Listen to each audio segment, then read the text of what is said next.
गरीब किसान और हरामी राजा।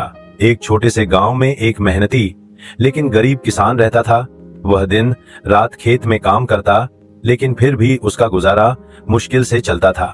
उधर राज्य का राजा बहुत ही लालची और जालिम था।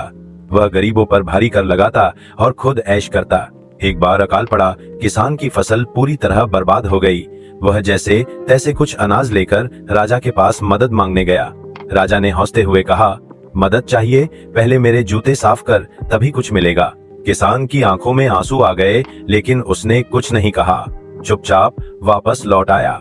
अगली सुबह वह अपने टूटे घर के पास बैठा सोच रहा था, तभी उसे एक पुरानी किताब मिली जो उसके दादा की थी। उसमें एक पुराना तरीका लिखा था, राजा को आईना दिखाओ लेकिन समझदारी से।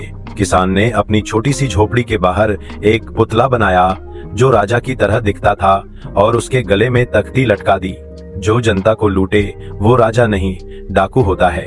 धीरे धीरे गांव के लोग इकट्ठा होने लगे। सबने हंसते हुए उस पुतले की तारीफ की। बात जंगल की आग की तरह पूरे राज्य में फैल गई। राजा तक भी खबर पहुंची। पहले तो राजा गुस्से से तिलमिला गया, लेकिन जब उसने देखा कि पूरा राज्य उसकी हंसी उड़ा रहा है, तो उसे अपनी गलती का एहसास हुआ। राजा ने किसान को बुलाया और कहा, तूने मुझे मेरे असली चेहरे से मिलवाया। अब मैं सच में राजा बनूंगा, प्रजा का सेवक। राजा ने किसानों का कर्ज माफ कर दिया और गरीबों के लिए नए कानून बनाए। किसान फिर से मुस्कुराने लगे और उस दिन से उस गरीब किसान को सब गांव का हीरो कहने लगे।